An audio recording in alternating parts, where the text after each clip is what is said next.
আজকে আমি আপনাদের সাথে শেয়ার করব মুগের ডাল দিয়ে ডিমের রেসিপি।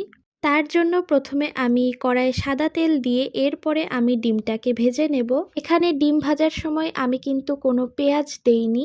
ডিমের মধ্যে পরিমাণ মতো লবণ, হলুদ আর সামান্য একটু ঝালের গুঁড়ো দিয়ে আমি কিন্তু ডিমটা ভেজে নিয়েছিলাম। আর আজকে আমি যেই রেসিপিটা বানাচ্ছি এইটা কিন্তু আমি নিরামিষ করে বানাবো, এই জন্যই কিন্তু আমি ডিমের মধ্যে কোনো পেঁয়াজ দিইনি।